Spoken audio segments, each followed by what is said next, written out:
Dear students and parents, welcome to Noble Career Academy Namakkal. நான் உங்கள் Velmurugan sir என்கிற Samy sir, co-founder of Noble Career Academy. So re NEET 2026க்கான official result NTA publish பண்ணிட்டாங்க. எல்லாருமே result பார்த்துருப்போம். So ரிசல்ட்டில் நம்ம என்ன ஸ்கோர் பண்ணியிருக்கின்றதை செக் பண்ணிட்டு நமக்கு சீட் கிடைக்குமா கிடைக்காதா அப்படின்னு ஒரு கன்ஃபியூஷன் இருக்கும். அந்த கன்ஃபியூஷன் கிளியர் பண்றதுக்காக நம்ம நோபல் கரியர் அகாடமியிலிருந்து expected cut off after results both 7.5 92.5க்கு ப்ரீவியஸா ஒரு வீடியோஸ் போட்டிருக்கும். ஸோ கட் ஆஃப் அந்த வீடியோஸை கொஞ்சம் கோ த்ரூ பண்ணிக்கோங்க. அந்த வீடியோஸை கோ த்ரூ பண்ணிட்டு நான் இந்த சேஃப் ஜோன்ல இருக்கு சார், நீங்க சொன்ன மார்க்கை விட அதிகமா இருக்கேன் அப்படின்னு ஃபீல் பண்றவங்களுக்கு என்னுடைய சார்பாகவும் நோபல் கரியர் அகாடமி சார்பாகவும் பெஸ்ட் விஷஸ். நீங்க சொன்ன மார்க்கை விட நான் கொஞ்சம் கம்மியா இருக்கு சார், அடுத்து என்ன பண்ணலாம்னு எனக்கு ஒரு கொஸ்டின் மார்க்கா இருக்கு. இப்பதான் சார் நான் 12th முடிச்சிருக்கேன், எனக்கு நீட் அப்படின்னாவே ஒரு பயமா இருக்கு.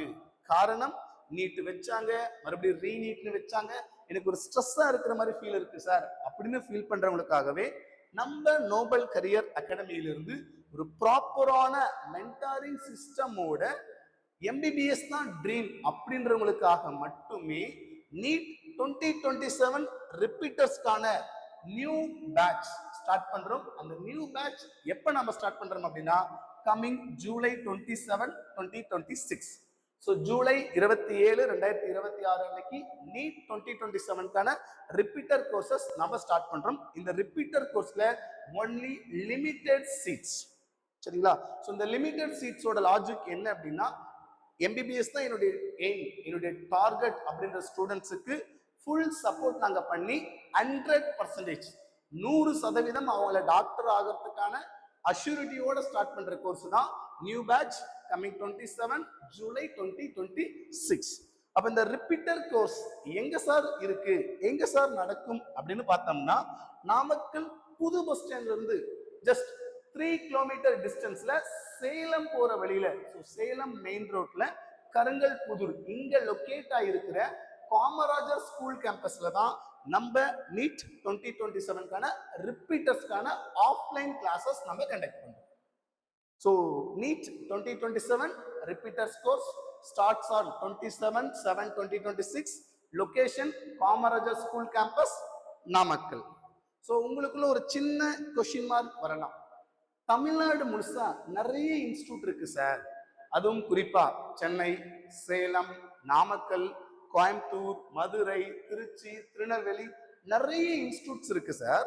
இந்த இன்ஸ்டியூட்டை தாண்டி நான் ஏன் ரிப்பீட்டர் கோர்ஸ் நோபல் கரியர் அகாடமியில வந்து ஜாயின் பண்ணணும், அதனால எனக்கு என்ன அட்வான்டேஜ், அங்க எங்களுக்கு என்னென்ன சப்போர்ட்ஸ் நீங்க பண்ணுவீங்க, உங்களை எப்படி நான் நம்பலாம், உங்களை எப்படி ட்ரஸ்ட் பண்ணலாம் அப்படின்ற கேள்வி கண்டிப்பா உங்களுக்குள்ள வரும்.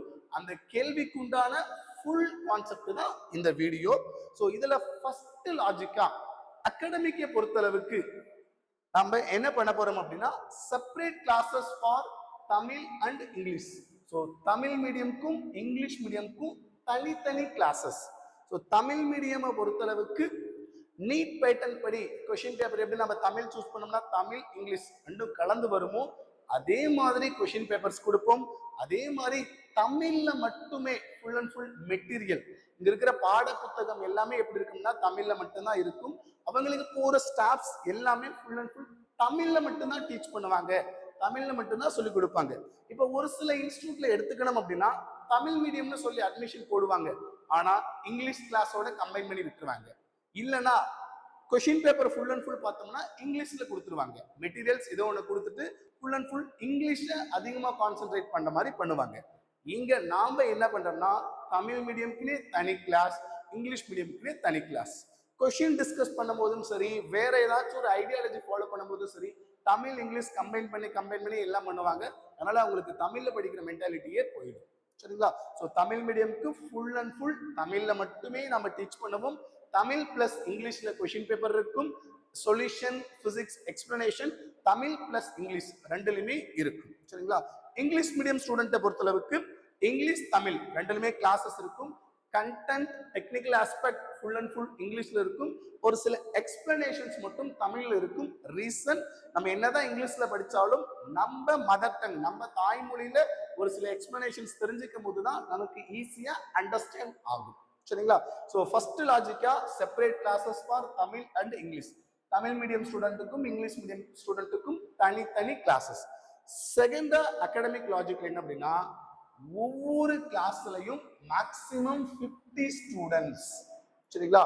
ஒவ்வொரு வகுப்பறையிலையும் அதிகபட்சமா 50 மாணவர்கள் தான். இப்போ ஒரு சில இன்ஸ்டியூட்லாம் பார்த்தோம் அப்படின்னா 90, 100, 150 இந்த மாதிரி ஸ்டூடெண்ட்ஸ் ஆக்குபை பண்ணி ஒரு கிளாஸ் வைப்பாங்க. சரிங்களா? ஸோ இங்க நம்ம நோபல் கரியர் அகாடமியில ஒரு கிளாஸுக்கு அதிகபட்சமா 50 பேர் தான். ரீசன், அப்பதான் நம்ம ஒவ்வொரு ஸ்டூடெண்ட்டையும் ப்ராப்பரா மானிட்டர் பண்ண முடியும். ஒரு பெரிய ஹால்ல ஒரு 100 பேரோ 150 பேரோ உட்கார வச்சுட்டு கிளாஸஸ் டீச் பண்ணிக்கலாம். மைக்கை யூஸ் பண்ணியோ போர்டு யூஸ் பண்ணியோ வாட் எவர் இட் மேபி ஏதோ ஒரு மெத்தட்ல கிளாஸஸ் நான் சொல்லி கொடுத்துக்கலாம். ஆனா அந்த ஸ்டூடெண்ட்ஸுக்கு கரெக்டா புரிஞ்சுதா, போய் சேர்ந்ததா இல்லையான்றதை வெரிஃபை பண்ண முடியாது. பட் இதுவே நம்ம ஒரு 40 பேர் 50 பேர் தான் அதிகபட்சமா கிளாஸ்ல இருக்கும்போது ஒவ்வொரு ஃபேக்கல்ட்டியும் ஒவ்வொரு ஸ்டூடெண்டோட ஃபேஸை ஈஸியா அப்சர்வ் பண்ண முடியும். அவங்க என்ன திங்கிங்ல இருக்காங்க, அவங்களை எப்படி நம்ம இம்ப்ரூவ் பண்ண வைக்கலான்ற ஸ்ட்ராட்டஜி கரெக்டா நம்ம அப்ரோச் பண்ண முடியும். அப்போ ஒவ்வொரு கிளாஸ்லயும் அதிகபட்சமா 50 ஸ்டூடெண்ட்ஸ் தான். அதை தாண்டி எந்த விதமான ஸ்டூடெண்ட்ஸும் கிடையாது. அதுக்கு அடுத்தபடியா ஸ்டாஃப்ஸை பொறுத்தளவுக்கு well trained and expert faculty members. So பிசிக்ஸுக்குன்னு தனி செட் ஆஃப் ஃபேக்கல்ட்டி, கெமிஸ்ட்ரிக்குன்னு தனி செட் ஆஃப் ஃபேக்கல்ட்டி, பயாலஜிக்குன்னு தனி செட் ஆஃப் ஃபேக்கல்ட்டி. டீச்சிங்க்கு இதே அப்ரோச். ஸ்டடிக்கும் பிசிக்ஸுக்கு ஃபேக்கல்ட்டிஸ், கெமிஸ்ட்ரிக்கு ஃபேக்கல்ட்டிஸ், பயாலஜிக்கு ஃபேக்கல்ட்டிஸ். ஸோ இப்போ ஒரு சில இன்ஸ்டியூட் நம்ம எடுத்துக்கணும் அப்படின்னா பிசிக்ஸ், கெமிஸ்ட்ரி, பயாலஜி எல்லாமே நான் தான் எடுப்பேன், ஆன்லைன்ல ஃபுல்லாவே பண்ணுவேன் அப்படின்ற மாதிரிலாம் இருப்பாங்க. பட் அந்த மாதிரி எதுவும் கிடையாது. பிசிக்ஸ்ல மட்டும் பிசிக்ஸ் ஃபேக்கல்ட்டி ஹேண்டில் பண்ணுவாங்க, கெமிஸ்ட்ரிக்கு செப்பரேட் ஃபேக்கல்ட்டி, பயாலஜிக்கு செப்பரேட் ஃபேக்கல்ட்டி. ஸோ இந்த செப்பரேட் ஃபேக்கல்ட்டி போடும்போது தமிழ் மீடியம்க்கு தனி ஃபேக்கல்ட்டி, இங்கிலீஷ் மீடியம்க்கு தனி ஃபேக்கல்ட்டி. சரிங்களா? So well trained and expert faculty members. So அடுத்த லாஜிக்கா நம்மளுடைய question bank and study material. So study material and question பேங்கை பார்க்கும்போது கிட்டத்தட்ட லாஸ்ட் 39-40 இயர்ஸ் 39 இயர்ஸோட question banks with proper explanations plus ஜேடபிள்யூட physics and question papers plus நம்ம expert faculty members prepare பண்ண நோட்ஸ், தமிழுக்கு தனியா இங்கிலீஷ்க்கு தனியா. சரிங்களா? ஸோ மெட்டீரியல்ஸை பொறுத்தளவுக்கு excellent study material and questions for both Tamil medium as well as English medium. சரிங்களா? ஸோ நாங்க கொடுக்குற இந்த கொஷின் பேங்கை ப்ராப்பரா கோ த்ரூ பண்ணாவே கண்டிப்பா அவங்க நல்லாவே மார்க் எடுக்க முடியும். ஈவன் நீட் 2026ல நாங்க கொஷின் பேங்க் பிசிக்ஸ் அண்ட் கெமிஸ்ட்ரிக்கு ரெடி பண்ணியிருந்தோம். அதுல பிசிக்ஸ்ல இருந்து மட்டுமே கிட்டத்தட்ட 33 கொஷின்ஸ் அதே மாடல்ல கேட்டிருந்தாங்க. சரிங்களா? ஸோ இதுக்கு அஷ்யூரிட்டி நம்மளுடைய பழைய ஸ்டூடெண்ட்ஸ் they will interact. சரிங்களா? ஸோ பிசிக்ஸ் கெமிஸ்ட்ரி எங்களுடைய கொஷின் பேங்கை நீங்க ப்ராப்பரா கோ த்ரூ பண்ணுங்க, அதுவே நமக்கு போதுமான ஒண்ணு. அடுத்த பாயிண்டா நம்ம பார்க்கும்போது என்ன அப்படின்னா proper strategy study plan. Physics chemistry faculty வராங்க, கிளாஸ் எடுக்கிறாங்க, போறாங்க, நம்ம படிச்சிருக்கோமான்னு பார்த்தா கிடையாது. அப்ப ப்ராப்பர் ஸ்ட்ராட்டஜியோட லாஜிக் என்ன அப்படின்னா வீக்லி இன்னும் சொல்லப்போனா ஒரு வீக்குக்கு என்ன பிளான், அடுத்த வீக் என்ன பிளான், அதுக்கடுத்த வீக்குக்கு என்ன பிளான், அந்த என்டையர் மந்த்துக்கு என்ன பிளான் அப்படின்னு ஒரு தெளிவான ப்ராப்பர் பிளானோட டெய்லி டெஸ்டஸ் ஃபர்ஸ்ட் இனிஷியலா இருக்கும். அதுக்கடுத்து வீக்லி டெஸ்டஸ், அதுக்கடுத்து mock tests, revision, proper strategy till NEET 2027 exam.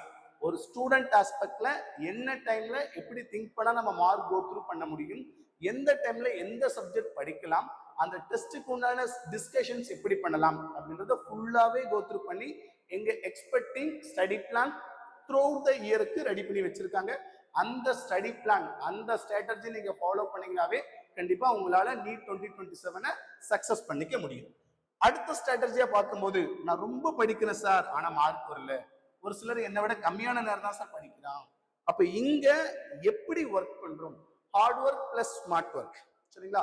So பிசிக்ஸை பொறுத்தளவுக்கு நமக்கு ஒரு ப்ராப்ளம்க்கு என்டையர் சொல்யூஷனா ஸ்டெப் பை ஸ்டெப் ப்ரொசீஜரும் போட தெரியணும்.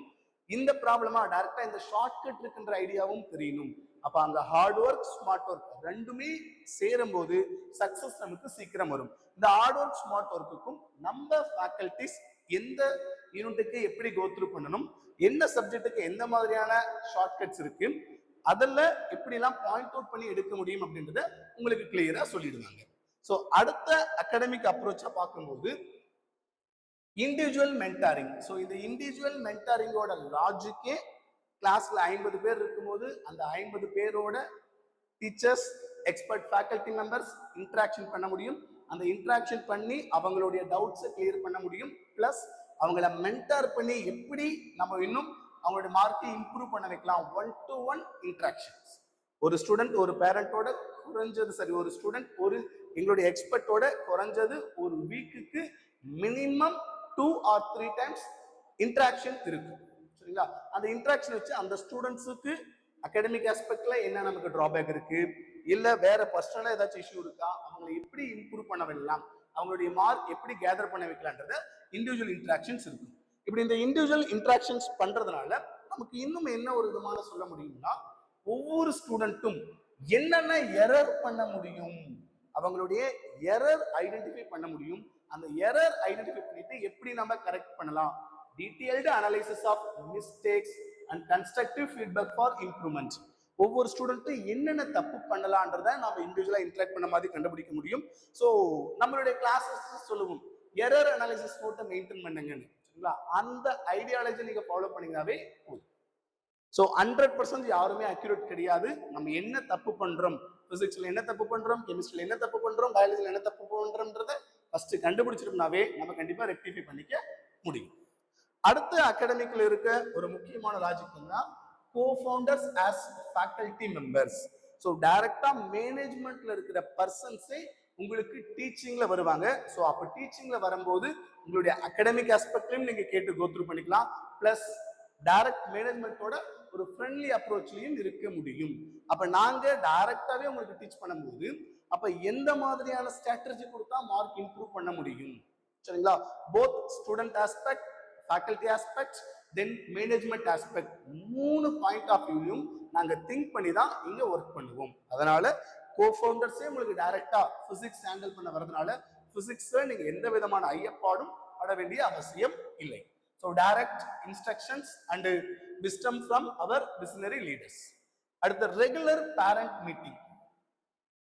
ஸோ அட்மிஷன் போடும்போது மட்டும் நான் பேரண்ட்ஸை பார்ப்பேன் சார்.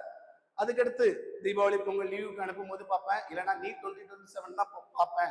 அந்த மாதிரி இல்லாம ஃப்ரீக்வெண்டா பேரண்டோட நாங்கள் அப்ரோச் பண்ணிட்டே இருக்கும். இந்த ஃப்ரீக்வெண்டா பேரண்டோட ஆஃப்லைன் மீட்டிங், இங்க நேரா பேரண்ட்ஸ் வந்து மீட்டிங் பண்ணணும். அப்ப பேரண்ட்ஸோட இன்டராக்ட் பண்ணும் போதே நம்ம ஸ்டூடெண்ட்ஸ் நம்ம குழந்தைங்களை எப்படி நம்ம மார்க் எடுக்க வைக்கலாம் அப்படின்ற ஐடியா இன்னும் நம்ம ப்ராப்பரா கோத்ரூ பண்ணிக்க முடியும். So regular parent meeting. அப்ப அதனால கன்சிஸ்டன்ட் கம்யூனிகேஷன் நமக்கு இருக்கும், ஸ்டூடெண்டோட டெவலப்மெண்ட் அண்ட் அப்டேட்ஸும் இருக்கும். அடுத்து இப்ப நீங்க நீட்ஸுக்கு வந்து ஜாயின் பண்ணிட்டீங்க. ஸோ ஜாயின் பண்ணிட்டோம் அதோட முடிஞ்சதான்னு பார்த்தா கிடையாது. உங்களுக்கு உண்டான ப்ராப்பர் அப்ரோச் பண்ணி நீட் 2027க்கு அப்ளிகேஷன் போட்டு கொடுத்து நீட் 2027 எக்ஸாமுக்கு கூட்டிட்டு போயிட்டு அங்க எக்ஸாம் ஹால்ல என்னென்ன சப்போர்ட் வேணும், பிளஸ் அடுத்து ரிசல்ட் வந்துட்ட அப்புறம் உங்களுக்கு என்னென்ன சப்போர்ட் வேணும், கவுன்சிலிங்க்கு எப்படிலாம் அப்ளை பண்ணணும், கவுன்சிலிங்க்கு என்னென்ன டாக்குமெண்ட்ஸ் வேணும், கவுன்சிலிங் ஹால்ல வேற என்னென்ன சப்போர்ட் வேணும், போத் 7.5 92.5. அது போக சீட் எடுத்துட்டு எம்பிபிஎஸ் போய் ஜாயின் பண்ணிட்டேன், அதுக்கப்புறம் என்ன சப்போர்ட் வேணும், எம்பிபிஎஸ் படிச்சுட்டு இருக்கும் போது என்ன சப்போர்ட் வேணும்ன்ற அளவுக்கு டில் எங்க கிட்ட ஜாயின் பண்ணது உங்க லைஃப் வரைக்குமே கைடன்ஸ் த்ரூ லைஃப். சரிங்களா? எம்பிபிஎஸ் நீங்க ஜாயின் பண்றதுக்கும் சரி, வேற லைஃப்ல உங்களுக்கு பர்சனலா எந்த ஒரு இது இருந்தாலும் ஃபுல் விதமான கைடன்ஸ் கொடுக்க எங்க டீம் ரெடியா இருக்காங்க. சரிங்களா? இது ஜெனரல் அப்ரோச்சா. இதுல இன்னும் டீட்டெயில்டா பார்க்கும்போது ஒரு இன்ஸ்டிடியூட் நாம சூஸ் பண்றோம் அப்படின்னா கண்டிப்பா நீட் அப்ரோச்னு பார்க்கும்போது 3 சப்ஜெக்ட் கிளியரா இருக்கணும். Physics, chemistry, biology. நான் பயாலஜி ஸ்ட்ராங்கா படிச்சுட்டேன் சார், பிசிக்ஸ் கெமிஸ்ட்ரி மட்டும் போகுதுன்ற ஐடியாலஜி இல்லாம 3மே ஸ்ட்ராங்கா இருக்கிற இன்ஸ்டிடியூட் ஜாயின் பண்ணுங்க. ரீசன், பயாலஜில நான் படிச்சுட்டாலும் நிறைய கொஸ்டின்ஸ் பிராக்டிஸ் பண்ணணும். அப்ப அங்க இருக்கிற ஃபேக்கல்டி பயாலஜி கொஸ்டின் பேப்பரை ஈஸி, மாடரேட், டிஃபிகல்ட்ல செட் பண்ற அளவு இருக்கணும்.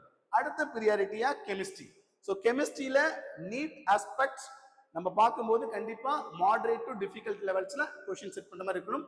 பிசிக்ஸ்லயும் அதே மாதிரி இருக்கணும். அப்ப இங்க பொதுவா நாங்க என்ன பண்றோம்னா more concentration on physics and chemistry. So பயாலஜில set of faculties, set of question banks ரெடியா இருக்கு. பிசிக்ஸ்ல கெமிஸ்ட்ரிலையும் இன்னும் மோர் கான்சென்ட்ரேஷன். ஏன்னா கடைசியா ஸ்டூடெண்ட்ஸ் கிட்ட இன்டராக்ட் பண்ணும்போது பிசிக்ஸ்ல நான் இன்னொரு 4 கொஷின் போட்டோம்னா எனக்கு எம்பிபிஎஸ் சீட் கிடைச்சிருக்கும் சார். பிசிக்ஸ்ல நான் ஒரு 2 கொஷின் மிஸ்டேக் பண்ணாம பண்ணியிருந்தா எனக்கு எம்பிபிஎஸ் சீட் கிடைச்சிருக்கும். அப்ப அந்த பிசிக்ஸ்ல ஒரு கொஷின், 2 கொஷின், 3 கொஷின்ல அவங்களோட லைஃப் ஸ்டைல் சேஞ்ச் ஆகுதான் நம்ம பார்க்க முடியுது. அதனால பிசிக்ஸ் கெமிஸ்ட்ரியில மோர் கான்சென்ட்ரேஷன். அடுத்து இன்னொரு ரொம்ப இம்பார்ட்டண்டா இங்க வைக்கிற test every week NEET pattern படி 720க்கு நம்ம டெஸ்ட் எழுதுவோம். சரிங்களா? அது போக டெய்லி டெஸ்டும் இருக்கு. அந்த 720க்கு எழுதுற கொஷின்ஸுக்கு உண்டான சொல்யூஷன்ஸ் உங்களுக்கு டெஸ்ட் முடிஞ்சதுமே கொடுத்துருவோம். அந்த சொல்யூஷன்ஸோட டிஸ்கஷன் உங்களுக்கு எவ்ரி வீக் இருக்கும். Strictly in person. Direct solution discussion தான் இருக்குமே தவிர ஆன்லைன்ல நான் டிவில நடத்துறேன், ஜூம் ஆப்ல நடத்துறேன் அப்படின்னு எந்த விதமான இதுவும் கிடையாது. ஸ்டூடெண்ட்ஸோட டைரக்ட் இன்டராக்ஷன் இருக்கும். ஏன் அப்படின்னா எந்த அளவுக்கு கொஸ்டின் சொல்யூஷன் டிஸ்கஸ் பண்ணி கொஷினா அப்ரோச் பண்றோமோ அப்பதான் நம்மளால மார்க் இம்ப்ரூவ் பண்ண முடியும். சரிங்களா? ஸோ அல்டிமேட்டா இதனுடைய லாஜிக்கே, நம்ம நோபல் கரியர் அகாடமியோட லாஜிக்கே நீட் 2027ல அட்மிஷன் பண்ற எல்லாருக்குமே 100% ஷீட் வாங்கி தரதோட தான் லாஜிக். சரிங்களா? அப்ப இதுக்கு இந்த அகாடமிக் அப்ரோச்சை ஃபாலோ பண்ணோம் அப்படின்னாவே கண்டிப்பா நம்மளால எடுக்க முடியும். இன்னும் கிளியரா சொல்ல போனா separate classes for boys and girls and as well as Tamil medium and English medium. தமிழுக்கு தனி கிளாஸ், இங்கிலீஷ்க்கு தனி கிளாஸ். இதை கோத்ரூ பண்ணிட்டு ஒரு கிளாஸுக்கு மேக்ஸிமம் 50 ஸ்டூடெண்ட்ஸ். அப்ப 50 ஸ்டூடெண்ட்ஸ் இருக்கும்போது இந்த individual mentoring, guidance, error analysis எல்லாமே நம்ம ப்ராப்பரா கோத்ரூ பண்ணிக்க முடியும் த்ரூ ப்ராப்பர் டெஸ்ட் ஷெட்யூல்ஸ். இது அகாடமிக் ஆஸ்பெக்ட். அப்ப ஹாஸ்டல் சப்போர்ட்ல எங்களுக்கு எப்படி சார் இருக்கும், ஹாஸ்டல்ஸ்ல நாங்க எப்படி உங்களை டிஃபெண்ட் பண்ணி வர்றது அப்படின்னு கோத்ரூ பண்ணும்போது, ஸோ ஹாஸ்டல் பொறுத்தளவுக்கு நம்ம ஏற்கனவே சொல்லியிருந்தபடி நாமக்கல் நியூ பஸ் ஸ்டாண்ட்ல இருந்து ஜஸ்ட் 3 கிலோமீட்டர் டிஸ்டன்ஸ்ல இருக்கிற காமராஜர் ஸ்கூல்ல தான் நம்ம நீட் 2027 ரிப்பீட்டர் கிளாஸஸ் இருக்கு. அப்ப hostel separate hostel for boys and girls. So பாய்ஸுக்குன்னு தனி பில்டிங், கேர்ள்ஸுக்குன்னு தனி பில்டிங். அகாடமிக் தனி பில்டிங், பாய்ஸ் ஹாஸ்டல் தனி பில்டிங், கேர்ள்ஸ் ஹாஸ்டல் தனி பில்டிங். சரிங்களா? சோ அடுத்து ரூம் ஃபெசிலிட்டி எப்படி சார் இருக்கும்? எஸ், ஒரு ரூமுக்கு maximum of 8 students, 6 to 8 students தான் பர் ரூமுக்கு இருக்கும். ஸோ இந்த மாதிரி டபுள் காட் இருக்கும். இந்த டபுள் காட் ஒரு ஸ்டூடெண்ட்டுக்கு. இப்போ ஒரு சில இன்ஸ்டியூட்லாம் நம்ம பார்த்தோம் அப்படின்னா ஃபீஸ் ரொம்ப கம்மி பண்றேன்னு சொல்லிட்டு டபுள் காட் அதுக்கு மேல இன்னொரு காட் போடுறது, இல்ல ஒரே இடத்துல ஒரு ரூம்ல 30 பேர், 50 பேர், ஈவன் 70, 80 பேரெல்லாம் ஒரே ரூம்ல இருக்கிற மாதிரி எல்லாம் இருக்கீங்க. சரிங்களா? சோ அந்த மாதிரி இருக்கும்போது ஸ்டடி அப்ரோச் நமக்கு நைட் டைம்ல கொஞ்சம் கரெக்டா வராது. அதனால பர் ரூமுக்கு மேக்சிமம் எவ்வளவு ஸ்டூடெண்ட்ஸ் அப்படின்னா 8 ஸ்டூடெண்ட் தான். சரிங்களா? சோ நம்ம ஹாஸ்டல்லையும் 24/7 சிசிடிவி சர்வேலன்ஸ், அகாடமிக் ரீஜன்லயும் சரி, ஹாஸ்டல் ரீஜன்லயும் சரி, நமக்கு சிசிடிவி கேமரா 24/7 இருக்கு. சேஃப்டி ஆஸ்பெக்ட் நம்ம எதுவும் ஒரி பண்ணிக்க தேவையில்லை. ஹாஸ்டல்ல வார்டன் ஃபெசிலிட்டி, அது போக ஸ்டடி ஃபேக்கல்ட்டியோட சூப்பர்விஷன்ல தான் ஸ்டூடெண்ட்ஸ் இருப்பாங்க. ஸோ ஸ்டடி ஃபேக்கல்ட்டி போக கோ ஃபவுண்டர்ஸ் நாங்க 24/7 உங்களோட அக்சசபிள்ல தான் இருக்கும். சரிங்களா? 24 மணி நேரமும் உங்களோட இந்த இயர் ஃபுல்லா டிராவல் பண்ண நாங்க ரெடியா இருக்கோம். சரிங்களா? ஸோ அடுத்த ஃபெசிலிட்டின்னு பார்க்கும்போது என்ன அப்படின்னா ஃபுட் ஃபெசிலிட்டி. ஸோ ஃபுட்டை பொறுத்தளவுக்கு, சாப்பாட்டை பொறுத்தளவுக்கு நம்ம என்ன சொல்லிக்க அப்படின்னா ஹோம் அவே ஃப்ரம் ஹோம். உங்க வீட்டில் நீங்க எப்படி சாப்பிட்டீங்களோ கிட்டத்தட்ட அதே மாதிரி சாப்பாடு தான் இருக்கும். சாப்பாடுல இப்படி இல்லை அப்படி இல்லை, காலையில் ஏதாச்சும் ஒரு இது மட்டும் தான் இருக்குன்னு இல்லாம உங்க வீட்டுல நீங்க எப்படி சாப்பிட்டுருக்கீங்களோ கிட்டத்தட்ட அந்த மெனுவை தான் நாங்க இங்க ஃபாலோ பண்ணி ப்ராப்பரா கோத்ரூ பண்ணிட்டு இருக்கோம்.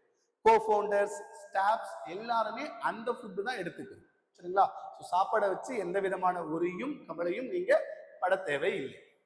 Both veg as well as non veg, வெஜ்ஜும் இருக்கு நான்வெஜ்ஜும் இருக்கு. ஸோ அடுத்து சார் நாமக்கல் நியூ பஸ் ஸ்டாண்ட்ல இருந்து 3 கிலோமீட்டர் சொல்லிட்டீங்க, நாங்க எப்படி சார் ஹாஸ்டலுக்கு வர்றது, எப்படி மீட் பண்ண வர்றதுன்னு பார்க்கும்போது உங்களுக்கு உண்டான டிரான்ஸ்போர்ட் ஃபெசிலிட்டிஸ் நம்மளுடைய ஸ்கூல் பஸ் பிளஸ் நம்மளுடைய அகாடமியோட வேன் அரேஞ்ச் பண்ணி நம்மளுடைய லொகேஷன்ல இருந்து நாமக்கல் நியூ பஸ் ஸ்டாண்ட் வரையும் நம்ம பிக்கப் அண்ட் டிராப் பண்ணிடுவோம். சரிங்களா? சப்போஸ் நான் ஹாஸ்டல்ல படிச்சுட்டு இருக்கேன் சார், ஏதோ ஒரு எமர்ஜென்சி இல்லை ஏதோ ஒரு ஹெல்த் இஷ்யூ வந்துருது அப்படின்னு பார்க்கும்போது நம்மளுடைய ஹாஸ்பிட்டல்ஸும் இருக்கு. ஸோ 24/7 மெடிக்கல் ஃபெசிலிட்டியோட நமக்கு இங்க ஹாஸ்டல் அகாமடேஷன்ஸ் நாங்க ப்ரொவைட் பண்ணியிருக்கோம். ஸோ நோபல் கரியர் அகாடமியோட அகாடமிக் அப்ரோச் நம்ம பார்த்துட்டோம். So this and all hostel approaches. சரிங்களா? ஸோ நோபல் கரியர் அகாடமியில நீட் 2027க்கான ரிப்பீட்டர்ஸ் கோர்ஸ் ஜூலை 27, 2026 நம்ம ஸ்டார்ட் பண்றோம். மற்ற இன்ஸ்டியூட்டை விட நமக்கு என்ன அட்வான்டேஜஸ் அப்படின்றத உங்களுக்கு ஃபுல்லா கிளியரா கோ த்ரூ பண்ணியிருக்கேன். நம்ம நோபல் கரியர் அகாடமியோட main logic or main aim or motive அப்படின்னு பார்க்கும்போது என்ன அப்படின்னா கப். சரிங்களா? ஸோ இந்த சிம்பிள் நமக்கு எல்லாருக்குமே தெரியும், கப். ஸோ கப் அப்படிங்கிறத பொதுவாக நமக்கு எங்க கொடுப்பாங்க? இதோ ஒரு கேம்லயோ இல்ல வேற ஏதாச்சும் ஒரு இடத்துலயோ சக்சஸ் வெற்றி பண்ணிட்டோம் அப்படின்னா கப் எடுத்து கொடுப்பாங்களா? அந்த கப்ல வர 3 லெட்டரோட ஒரு முக்கியமான லாஜிக் புரிஞ்சுட்டீங்கன்னா போதும். So C concentrate, U understand, P practice. So இந்த லாஜிக் தான் நம்ம நோபல் கரியர் அகாடமியோட எய்ம் அல்லது மோட்டிவ் ஆர் லாஜிக். சரிங்களா? ஸோ ப்ராப்பரா கான்சென்ட்ரேட் பண்ணி focus your mind and clear goals. அதுதான் நீட் 2027 ப்ரிப்பேர் பண்ண போறேன், எம்பிபிஎஸ் தான் என்னுடைய எய்ம் அப்படின்னு தெளிவாக கான்சென்ட்ரேட் பண்ணிட்டு understand deep comprehension of concept, physics chemistry பயாலஜில கான்செப்டை தெளிவாக கோத்ரூ பண்ணிட்டு கொஷின்ஸ் அதிகமாக ப்ராக்டிஸ் பண்ணும்போது கன்சிஸ்டன்ஸ், ரிப்பீட்டன்ஸ் அண்ட் ரிவிஷன் இதை ப்ராப்பரா பண்ணி நம்ம கொஷின்ஸ் அதிகமாக ப்ராக்டிஸ் பண்ணோம்னா கண்டிப்பா நமக்கு கப்பு கிடைச்சிரும். சரிங்களா? ஸோ கப்பு முக்கியம் அப்படின்றத மைண்ட்ல கொஞ்சம் ஞாபகம் வச்சுக்கோங்க. கப்பு முக்கியம்ல கான்சென்ட்ரேட், அண்டர்ஸ்டாண்ட், பிராக்டிஸ். இதுதான் main aim or motive. So இன்னொரு லாஜிக்கா சொல்லும் போது so smile of our students and their parents is our satisfaction. So எங்களை நம்பி வர குழந்தைங்க அவங்களுடைய பேரண்ட்ஸோட புன்னகை தான் எங்களுடைய நிம்மதி, எங்களுடைய சந்தோஷம், எங்களுடைய எதிர்பார்ப்பு எல்லாமே. சரிங்களா? ஸோ நீட் 2027ல நான் மார்க் எடுத்துட்டேன் சார், நீட் 2027ல கண்டிப்பா நான் டாக்டர் ஆயிடுவேன் அப்படின்னு சொல்லும் போது வர ஆனந்தம் தான் எங்களுக்கு மிகப்பெரிய நிம்மதி. சரிங்களா? ஸோ இதுதான் நோபல் கரியர் அகாடமியோட எய்ம், கோல்ஸ் அண்ட் லாஜிக். சரிங்களா? அப்ப இங்க அகாடமிக் ஆஸ்பெக்ட் அட்வான்டேஜஸ் சொல்லிட்டீங்க சார், ஹாஸ்டல்ல இருக்கிற அட்வான்டேஜஸ் சொல்லிட்டீங்க. இப்ப நான் ஜாயின் பண்ணணும் அப்படின்னா என்ன சார் பண்ணணும்? அப்ப ஜாயின் பண்ணணும்னு திங்க் பண்ணிட்டீங்க அப்படின்னா நம்மளுடைய contact numbers. So Noble admissions NEET 2027 repeater new பேட்சுக்கு போயிட்டு இருக்கு. ஸோ கான்டாக்ட் நம்பர்ஸ் 9080070600 இல்லைனா 9524925045 அப்படி இல்லைனா 9344953882. ஸோ இந்த 3 நம்பருக்கு நீங்க எப்பனாலும் கான்டாக்ட் பண்ணி உங்களுடைய அட்மிஷன் ஸ்லாட்டை புக் பண்ணிக்கலாம். சரிங்களா? இல்ல சார் நான் இன்னும் கொஞ்சம் நீங்க சொல்றதை இன்னும் நான் ஃபுல்லா ட்ரஸ்ட் பண்ணல, இன்னும் எனக்கு நம்பகத்தன்மை அதிகமா வரணும் அப்படின்னா you are always welcome to our offline campus. நீங்க டைரக்டா வந்து விசிட் பண்ணுங்க, நோபலோட கேம்பஸை வந்து விசிட் பண்ணுங்க. விசிட் பண்ணிட்டு டெமோ கிளாஸஸ் அட்டன் பண்ணுங்க. You can attend our demo classes. Attend பண்ணி உங்களுக்கு சாட்டிஸ்ஃபை ஆயிட்ட அப்புறம் ஜாயின் அவர் நோபல் ஃபேமிலி. சரிங்களா? ஸோ நம்ம நோபல் ஃபேமிலியோட நீங்க ஜாயின் பண்ணிக்கலாம். ஸோ 2027 ரிப்பீட்டர்ஸ்க்கு உண்டான அட்மிஷன் கான்டாக்ட் நம்பர்ஸ் இந்த 3 நம்பர்ல நீங்க எப்பனாலும் கான்டாக்ட் பண்ணிக்கலாம். அப்படி இல்லை சார் நான் லைவா வந்து பார்த்தாதான் உங்க மேல ட்ரஸ்ட் வரும், நம்பிக்கை வரும் அப்படின்னா ஒரு always welcome to our Noble offline campus office, attend the demo class. அதுக்கப்புறம் எங்களுடைய ஃபேமிலியில நீங்க ஜாயின் பண்ணிக்கலாம். சரிங்களா? ஸோ நோபல் கரியர் அகாடமியில இருக்கிற அட்வான்டேஜஸ் எல்லாமே நாங்க சொல்லியாச்சு. நீட் 2027 ரிப்பீட்டர் கோர்சஸ் போயிட்டு இருக்கு. இப்ப நீட் 2026 முடிச்சவங்களுக்கும் நம்ம நோபல் கரியர் அகாடமியில என்ன பண்றோம் அப்படின்னா ஃப்ரீயாவே கைடன்ஸ் பண்ணிட்டு இருக்கோம் டில் எம்பிபிஎஸ் சீட் நான் சூஸ் பண்ற வரைக்கும். ஸோ இந்த ஃப்ரீ கைடன்ஸ் சப்போர்ட் ஃபுல் பண்ணி கொடுத்துட்டு இருக்கோம். ஸோ 23rd வரைக்கும் நமக்கு எம்பிபிஎஸ் பிடிஎஸ்க்கு உண்டான அப்ளிகேஷன் ஓப்பன்ல இருக்கு. அந்த ஃபார்மை ஃபில் பண்ணிடுங்க. இந்த ஃபார்ம் ஃபில் பண்றதுல இருந்து அந்த கவுன்சிலிங் ஆல் போறதுல இருந்து கவுன்சிலிங் ஆல் செக் பண்றது இருந்து 92.5 ஆன்லைன் எப்படி பண்றது, ஈவன் ஆல் இந்தியா கோட்டாவுக்கு இன்னும் ஓப்பன் ஆகல சார், அதுக்கு வந்தா எங்களுக்கு சப்போர்ட் பண்ணுவீங்களா? எஸ், ஆல் இந்தியா கோட்டா, நம்ம தமிழ்நாடு கோட்டா 92.5 7.5 எல்லாத்துக்குமே நம்ம நோபல் கரியர் அகாடமியில கைடன்ஸ், ஃப்ரீ கைடன்ஸ் சப்போர்ட் பண்றோம். இந்த ஃப்ரீ கைடன்ஸுக்குமே the same numbers 9080070600 9524925045 இந்த நம்பருக்கு கான்டாக்ட் பண்ணுங்க. நீட் 2027 ரிப்பீட்டர்ஸுக்கும் நாங்க ஹெல்ப் பண்றோம். நீட் 2026 கைடன்ஸ் எம்பிபிஎஸ் பிடிஎஸ்க்கு உண்டான கைடன்ஸுக்கும் நாங்கள் சப்போர்ட் பண்ணுறோம். சரிங்களா? ஹோப் இந்த வீடியோ உங்களுக்கு பிடிச்சிருக்குன்னு நினைக்கிறேன். நீட் 2027 பிளான் பண்ணியிருக்கிறவங்களுக்கும் நீட் 2026ஓட எம்பிபிஎஸ் பிடிஎஸ் கைடன்ஸ் எதிர்பார்க்குறவங்களுக்கும் இந்த வீடியோவை ஷேர் பண்ணி விடுங்க. ஃபர்ஸ்ட் டைம் நம்ம வீடியோவை பார்க்குறீங்க அப்படின்னா நோபல் கரியர் அகாடமி யூடியூப் பேஜை சப்ஸ்கிரைப் பண்ணிக்கோங்க, ப்ளஸ் சோசியல் மீடியா அக்கௌண்ட்ஸை ஃபாலோ பண்ணிக்கோங்க. All the best everyone. Thank you.